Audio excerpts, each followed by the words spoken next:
ഇതൊന്നും നിങ്ങൾ അറിയാൻ പാടില്ല. അതാണ് ചിലരുടെ വാശി. ബ്രിട്ടനുമായി ഇന്ത്യ ഒപ്പിട്ട ചരിത്രപരമായ FTA കരാർ നിങ്ങൾ അറിയാൻ പാടില്ല. ഒമാനുമായിട്ടുള്ള സാമ്പത്തിക പങ്കാളിത്തം നിങ്ങൾ അറിയാൻ പാടില്ല. ന്യൂസിലൻഡുമായുള്ള വ്യാപാര ഉടമ്പടിയോ യൂറോപ്യൻ കമ്മീഷൻ പ്രസിഡന്റ് എല്ലാ കരാറുകളുടെയും മാതാവ് എന്ന് വിശേഷിപ്പിച്ച ഇന്ത്യ EU ഈ സ്വതന്ത്ര വ്യാപാര കരാറോ ഒന്നും നിങ്ങളുടെ ചെവിയിൽ എത്താനേ പാടില്ല. പകരം നിങ്ങൾ എന്താണ് അറിയേണ്ടത്? നോർവേയിൽ വെച്ച് ഒരു മാധ്യമ പ്രവർത്തക മോദിയെ ചോദ്യം ചെയ്തത് മാത്രം നിങ്ങൾ അറിയണം. മോദിയെ എയറിൽ കയറ്റി എന്ന് പറഞ്ഞ ചില ജർമ്മൻ ഷിപ്പേഡുകളും നട്ടലില്ലാത്ത ഇടത് ലിബറൽ മാപ്രകളും അവരൊക്കെ നടത്തുന്ന ആഘോഷങ്ങൾ മാത്രം നിങ്ങൾ കാണണം. സത്യം പറഞ്ഞാൽ അവിടെ സംഭവിച്ചത് എന്താണ്? ലോകത്തിന് മുൻപിൽ ഇന്ത്യയെ നാണം കെടുത്താൻ വന്ന നോർവീജിയൻ മാധ്യമ പ്രവർത്തകയുടെ വായടപ്പിച്ചു എന്ന് മാത്രമല്ല, അവർക്ക് ഇന്ത്യൻ കോടതിയുടെ വഴി കാട്ടിക്കൊടുത്ത് നാണം കെടുത്തിവിട്ട ഭാരതത്തിന്റെ നയതന്ത്ര ഗർജനത്തെക്കുറിച്ച് ഇവർ ആരെങ്കിലും നിങ്ങളോട് പറഞ്ഞോ? ജർമ്മനിയിൽ ഇരുന്ന് കുരയ്ക്കുന്നവരും ഇവിടെ ഇരുന്ന് അത് ഏറ്റുപിടിക്കുന്നവരും ഒക്കെ മറച്ചുവെച്ച ആ സത്യങ്ങൾ, ഒസ്ലോയിലെ വാർത്താ സമ്മേളന ഹാളിനെ വിറപ്പിച്ച ആ മലയാളി നയതന്ത്രജ്ഞന്റെ മറുപടി, അത് ഇന്ന് നമ്മൾ ചർച്ച ചെയ്യുകയാണ്. സ്കിപ്പ് ചെയ്യാതെ അവസാനം വരെ കാണുക. കാരണം ഇതൊന്നും നിങ്ങളോട് ആരും പറയാൻ പോകുന്നില്ല. അത് പറയാനുള്ള നട്ടല് ഇവിടെ ആർക്കും ഇല്ലാതാനും. സ്വന്തം രാജ്യത്തെ ഒറ്റിക്കൊടുക്കുന്ന ഇവന്മാരുടെ കഥ നമ്മൾ അറിഞ്ഞല്ലേ പറ്റൂ. നോർവേയുടെ തലസ്ഥാനമായ ഓസ്ലോ, ലോകം മുഴുവൻ ഉറ്റുനോക്കുന്ന നരേന്ദ്രമോദിയുടെ യൂറോപ്യൻ പര്യടനം, സമാധാനത്തിന്റെ ഈറ്റില്ലം എന്ന് അവകാശപ്പെടുന്ന നോർവേയിൽ പ്രധാനമന്ത്രി എത്തുമ്പോൾ കാര്യങ്ങൾ അത്ര സുഖകരമായിരിക്കില്ല എന്ന് ചില ടൂൾ കിറ്റ് സംഘങ്ങൾ നേരത്തെ തന്നെ പ്ലാൻ ചെയ്തിരുന്നു. മോദി സർക്കാർ വിദേശത്ത് നടത്തുന്ന നേട്ടങ്ങൾ ജനശ്രദ്ധയിൽ നിന്നും മാറ്റാൻ വിദേശ മാധ്യമങ്ങളെ ഉപയോഗിച്ച് ഒരു നാടകം കളിക്കുക എന്നതായിരുന്നു അവരുടെ ലക്ഷ്യം. പ്രധാനമന്ത്രി നരേന്ദ്രമോദിയും നോർവേ പ്രധാനമന്ത്രി ജോനാസ് ഗഹ സ്റ്റോറും തമ്മിലുള്ള കൂടിക്കാഴ്ച കഴിഞ്ഞു. ഉഭയകക്ഷി ചർച്ചകൾക്ക് ശേഷം ഇരു നേതാക്കളും സംയുക്ത പ്രസ്താവനയും നടത്തി വേദി വിടാൻ ഒരുങ്ങുകയാണ്. നയതന്ത്ര ലോകത്തെ എല്ലാ മര്യാദകളും പാലിക്കപ്പെടേണ്ട നിമിഷമാണത്. എന്നാൽ അവിടെ നടന്നത് തികച്ചും അപ്രതീക്ഷിതമായ ഒന്നായിരുന്നു. നോർവീജിയൻ പത്രമായ ഡാക്സാവിസനിലെ മുതിർന്ന മാധ്യമ പ്രവർത്തക ഹെല്ലേലിംഗ് സെൻസ് പെട്ടെന്ന് തന്നെ പ്രോട്ടോകോളൊക്കെ ലംഘിച്ച് ഉറക്കെ വിളിച്ചു ചോദിച്ചു, പ്രധാനമന്ത്രി മോദി, ലോകത്തിലെ ഏറ്റവും മാധ്യമ സ്വാതന്ത്ര്യമുള്ള രാജ്യത്ത് നിന്നുള്ള ചോദ്യങ്ങൾക്ക് മറുപടി നൽകാൻ താങ്കൾ ഭയപ്പെടുന്നത് എന്തുകൊണ്ടാണ്? ഹോള് മുഴുവൻ ഒരു നിമിഷം നിശബ്ദമായി. പ്രധാനമന്ത്രി നരേന്ദ്രമോദി ഒരു നിമിഷം ആ സ്ത്രീയെ ഒന്ന് നോക്കി. എന്നാൽ നയതന്ത്ര മര്യാദകളൊക്കെ പാലിച്ച് അദ്ദേഹം പുഞ്ചിരിയോടെ വേദി വിട്ടിറങ്ങി. ഇതിനെയാണ് ഇവിടുത്തെ ചിലർ മോദി പേടിച്ചോടിയെന്ന് പ്രചരിപ്പിച്ചത്. എന്നാൽ കളി തുടങ്ങാനിരിക്കുന്നതേയുള്ളൂ. അതിനു മുമ്പ് ഒരു കാര്യം പറയട്ടെ, അത് ചോദ്യങ്ങൾ ചോദിക്കാനോ ഉത്തരം പറയാനുള്ള ഒരു വേദിയായിരുന്നില്ല. അതിൻ്റെ മര്യാദകൾ ലംഘിച്ചത് ആ മാധ്യമ പ്രവർത്തകയാണ്. എന്നാലും ഇതിന് പിന്നാലെ നടന്ന ഔദ്യോഗിക വാർത്താ സമ്മേളനത്തിൽ ഇന്ത്യയുടെ വിദേശകാര്യ മന്ത്രാലയ സെക്രട്ടറി CB ജോർജ് ആഞ്ഞടിച്ചതോടെ കാര്യങ്ങൾ മറ്റൊരു തലത്തിലേക്ക് മാറി. CB ജോർജിനെ സംബന്ധിച്ചിടത്തോളം ഇത് വെറും ഒരു വാർത്താ സമ്മേളനമായിരുന്നില്ല. ഭാരതത്തിന്റെ പരമാധികാരത്തിന് നേരെയുള്ള കടന്നുകയറ്റത്തിന് അദ്ദേഹം നൽകിയ ചുട്ട മറുപടി ഓരോ ഭാരതീയനും രോമാഞ്ചത്തോടെ അല്ലാതെ കേട്ടിരിക്കാൻ സാധിക്കില്ല. ഭാരതത്തോട് കൂറുള്ളവരുടെ കാര്യമാണ് പറയുന്നത്, അല്ലാതെ ഇവിടെയുള്ള ജർമ്മൻ ഷിപ്പേഡുകൾ തൊണ്ട തൊടാതെ വിഴുങ്ങുന്നവരുടെ അല്ല. എന്തായാലും വാർത്താ സമ്മേളനം തുടങ്ങിയപ്പോൾ തന്നെ അന്തരീക്ഷം ചൂട് പിടിച്ചു. അതേ മാധ്യമ പ്രവർത്തകർ തന്റെ ചോദ്യവുമായി വീണ്ടും എത്തി. ഇന്ത്യയിൽ മനുഷ്യാവകാശ ലംഘനങ്ങൾ നടക്കുന്നു, മാധ്യമ സ്വാതന്ത്ര്യം ഇല്ലാതാക്കുന്നു, ന്യൂനപക്ഷങ്ങൾ വേട്ടയാടപ്പെടുന്നു. ഇങ്ങനെ പോയാൽ ജനാധിപത്യ മൂല്യങ്ങളുടെ കാര്യത്തിൽ ലോകം എങ്ങനെ ഇന്ത്യയെ വിശ്വസിക്കും? ഇതായിരുന്നു ചോദ്യം. CB ജോർജ് ശാന്തനായി എന്നാൽ ഉറച്ച ശബ്ദത്തിൽ പറഞ്ഞു, ലോകത്തിലെ ആകെ ജനസംഖ്യയുടെ 1/6 ഇന്ത്യക്കാരാണ്. എന്നാൽ ലോകത്തിലെ പ്രശ്നങ്ങളുടെ 1/6 ഇന്ത്യക്കില്ല. ഇന്ത്യയുടെ വലിപ്പവും അതിൻ്റെ ജനാധിപത്യ അടിത്തറയും മനസ്സിലാക്കാതെയാണ് നിങ്ങൾ ഈ ചോദ്യം ചോദിക്കുന്നത്. ഡൽഹിയിൽ മാത്രം ഇംഗ്ലീഷിലും ഹിന്ദിയിലുമായി 200ഓളം വാർത്താ ചാനലുകളുണ്ട്. സത്യം പറഞ്ഞാൽ കോടിക്കണക്കിന് ഓൺലൈൻ മാധ്യമങ്ങളുണ്ട്. രാജ്യത്തുടനീളം 10,000കണക്കിന് പത്രങ്ങളുണ്ട്. ലോകത്ത് മറ്റെവിടെയെങ്കിലും ഇത്രയും വലിയ മാധ്യമ ലോകം നിങ്ങൾ കണ്ടിട്ടുണ്ടോ? മാധ്യമങ്ങൾക്ക് പ്രധാനമന്ത്രിയും മുഖ്യമന്ത്രിയും എല്ലാം തുറന്നടിച്ച് വിമർശിക്കാൻ പറ്റിയ മാധ്യമങ്ങൾ ലോകത്തുണ്ടോ? ഇവിടുത്തെ സ്വാതന്ത്ര്യത്തെക്കുറിച്ച് സംസാരിക്കാൻ നിങ്ങൾക്ക് എന്ത് യോഗ്യതയാണുള്ളത്? തർക്കം അവിടെയൊന്നും തീർന്നില്ല. വിദേശ സന്നദ്ധ സംഘടനകൾ തയ്യാറാക്കുന്ന റിപ്പോർട്ടുകൾ നോക്കിയാണ് വിദേശ മാധ്യമങ്ങൾ ഇന്ത്യയെ വിലയിരുത്തുന്നത്. അവർ അവരുടെ സൗകര്യത്തിന് ഇന്ത്യയെ വിലയിരുത്തുന്നു. ഇതിനെ അറിവില്ലായ്മ എന്ന് തന്നെയാണ് അദ്ദേഹം വിശേഷിപ്പിച്ചത്. മാനിപ്പുലേഷൻ ഒരു പരിധിയൊക്കെ ഉണ്ടല്ലോ. എന്തായാലും നിങ്ങൾക്ക് എന്തെങ്കിലും പരാതി ഉണ്ടെങ്കിൽ ഇന്ത്യയിലെ കോടതികളെ സമീപിക്കൂ. ഞങ്ങൾക്ക് ശക്തമായ ഭരണഘടനയുണ്ട്, ലോകം ആദരിക്കുന്ന സ്വതന്ത്രമായ നീതിന്യായ വ്യവസ്ഥയുണ്ട്. അല്ലാതെ വിദേശത്തിരുന്ന് ഇന്ത്യയെ പഠിപ്പിക്കാൻ വരേണ്ടതില്ല. ഈ മറുപടിയിൽ പ്രകോപിതയായ മാധ്യമ പ്രവർത്തക എന്ത് ചെയ്തു എന്നറിയാമോ? ആ വാർത്താ സമ്മേളനത്തിൽ നിന്നും ഇറങ്ങിപ്പോയി. തിരിഞ്ഞു പോലും നോക്കിയില്ല. നാം ഇറങ്ങിപ്പോയി എന്നാണ് എനിക്ക് ചോദിക്കാനുള്ളത്.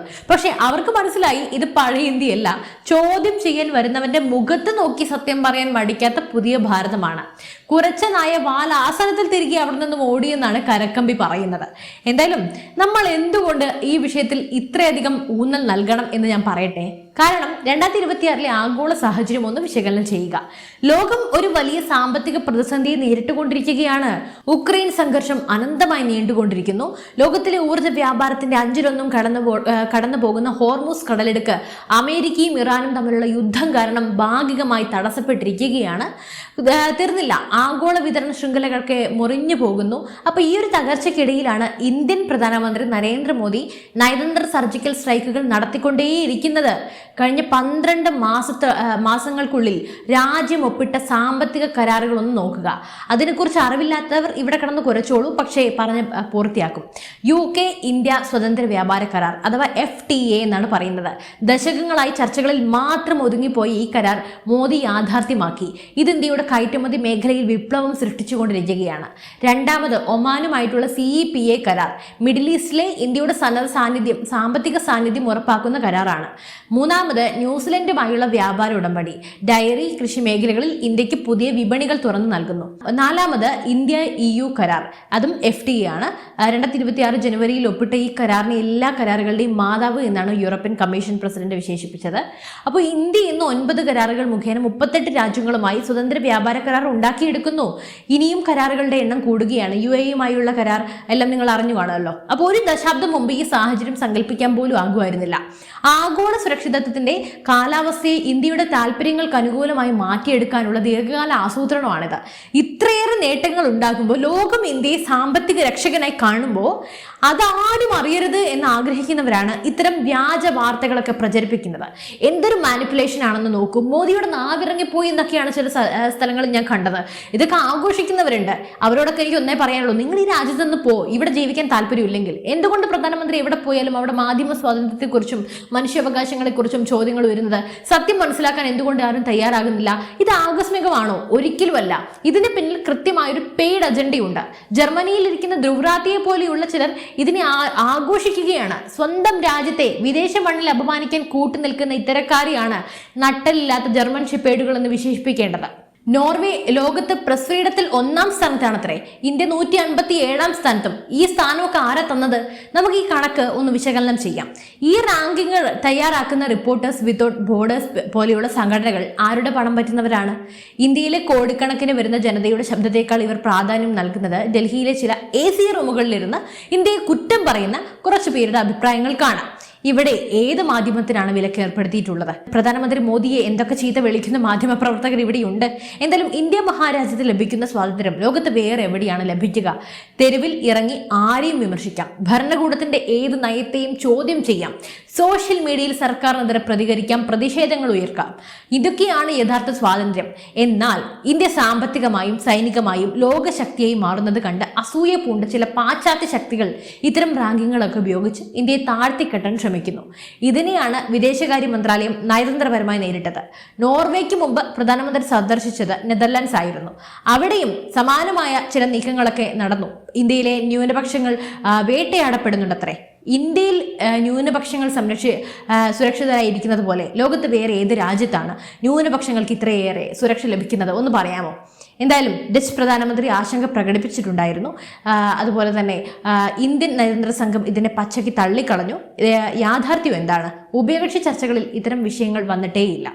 ഇന്ത്യയിലെ ന്യൂനപക്ഷ ജനസംഖ്യ സ്വാതന്ത്ര്യാനന്തരം വലിയ രീതിയിൽ വർദ്ധിച്ചു വരികയാണെന്ന് കണക്കുകൾ നിരത്തി വിദേശകാര്യ മന്ത്രാലയം വ്യക്തമാക്കിയിട്ടുണ്ട്. വിദേശത്തിരുന്ന് ഇന്ത്യയെ തകർക്കാൻ ശ്രമിക്കുന്നവർക്ക് ലഭിച്ച കനത്ത പ്രഹരമായിരുന്നു അത്. പാകിസ്ഥാനിലെയോ അഫ്ഗാനിസ്ഥാനിലെയോ മനുഷ്യാവകാശ ലംഘനങ്ങൾ കാണാത്തവരൊക്കെ എന്തുകൊണ്ടാണ് ഇന്ത്യയെ മാത്രം ലക്ഷ്യം വെക്കുന്നത്? കാരണം ഭാരതം എന്ന ലോകത്തിന് ഭീഷണിയല്ല, മറിച്ച് പല രാജ്യങ്ങളുടെയും കുത്തക തകർക്കുന്ന സാമ്പത്തിക ശക്തിയാണ് നമ്മുടെ രാജ്യം. സിബി ജോർജ് നൽകിയ ആ മറുപടിയിൽ ഒരു വലിയ രാഷ്ട്രീയമുണ്ട്. അത് ഇന്ത്യ ഫസ്റ്റ് എന്ന നയമാണ്. വിദേശത്ത് പോയി തല്ലു വാങ്ങുന്ന കാലമൊക്കെ കഴിഞ്ഞു. ഇപ്പോൾ ഇന്ത്യ എവിടെ പോയാലും ഇന്ത്യയുടെ നിയമവും ഇന്ത്യയുടെ താല്പര്യങ്ങളും സംരക്ഷിക്കപ്പെടും. ഇസ്രയേലിൽ ഇന്ത്യക്ക് ലഭിച്ച സ്വീകരണം കണ്ടിട്ടുള്ളവർക്ക് ഇതിന് പൊള്ളും, സ്വാഭാവികമാണ്. കാരണം ഇന്ത്യ ഇന്നൊരു പരമാധികാര രാഷ്ട്രമാണ്, തലയുയർത്തി നിൽക്കുകയാണ്. നിങ്ങൾക്ക് പരാതി ഉണ്ടെങ്കിൽ ഇന്ത്യയിലെ കോടതിയിൽ പോകൂ എന്ന പ്രസ്താവനയിലൂടെ സിബി ജോർജ് വ്യക്തമാക്കിയത് ഇന്ത്യയിലെ നീതിന്യായ വ്യവസ്ഥയിലൂടെ വിശ്വാസമാണ്. ഭാരതം ഇന്ന് G20 ഉൾപ്പെടെയുള്ള വേദികളിൽ ലോകത്തെ നയിക്കുന്നവയാണ്. റഷ്യ യുക്രൈൻ യുദ്ധത്തിൽ പോലും സമാധാനത്തിന്റെ പക്ഷം പിടിച്ച ഏക രാജ്യം നമ്മുടെ രാജ്യമാണ്. ഇന്ത്യയുടെ ഈ വളർച്ച പലർക്കും അസ്വസ്ഥതയുണ്ടാക്കുന്നു. ഓസ്ലോയിലെ ആ വാർത്താ സമ്മേളനം കേവലം ഒരു തർക്കമല്ല, അത് പുതിയ ഇന്ത്യയുടെ ശബ്ദമാണ്. ലോകത്തിന് മുന്നിൽ തലയുയർത്തി നിൽക്കുന്ന ആരുടെയും ദാനമല്ല തങ്ങളുടെ സ്വാതന്ത്ര്യം എന്ന് ഉറക്കെ വിളിച്ചു പറയുന്ന ഭാരതത്തിന്റെ ഗർജനമാണ്. സത്യാവസ്ഥകൾ ഇതാണ്. മോദി സർക്കാർ വിദേശങ്ങളിൽ പോയി രാജ്യത്തിന്റെ അഭിമാനം ഉയർത്തിപ്പിടിക്കുമ്പോൾ സാമ്പത്തിക കരാറുകളിലൂടെ ഭാരതത്തിന്റെ ഭാവി സുരക്ഷിതമാക്കുന്നു. തീർന്നില്ല, അതിനെ തകർക്കാൻ ശ്രമിക്കുന്ന ഒരു ചെറിയ വിഭാഗം മാധ്യമ പ്രവർത്തകരും രാഷ്ട്രീയക്കാരും ഡീപ് സ്റ്റേറ്റും ഇന്നും ആക്റ്റീവാണ്. വിദേശ മണ്ണിൽ പോയി സ്വന്തം രാജ്യത്തെ ഒറ്റിക്കൊടുക്കുന്നവർക്ക് സിബി ജോർജിനെ പോലെയുള്ള നയതന്ത്രജ്ഞൻ നൽകുന്ന മറുപടി ഒരു പാഠമാണ്. നമ്മുടെ രാജ്യത്തെ ആക്ഷേപിക്കാൻ വരുന്നവർ ആരായാലും അവർക്ക് അർഹിച്ച മറുപടി നമ്മൾ നൽകിയിരിക്കും. അത് അർഹിച്ച ഭാഷയിൽ തന്നെ നൽകിയിരിക്കും. എന്തായാലും ഈ വിഷയത്തിൽ നിങ്ങളുടെ അഭിപ്രായം എന്താണ്? നിങ്ങളും കണ്ടിരുന്നല്ലോ ഒരുപാട് ട്രോളുകളും കാര്യങ്ങളും ഒക്കെ. അപ്പം നിങ്ങളുടെ അഭിപ്രായങ്ങൾ തീർച്ചയായും താഴെ കമൻറ്റ് ചെയ്യൂ. മറ്റൊരു വിഷയമായി വീണ്ടും കാണാം. നന്ദി.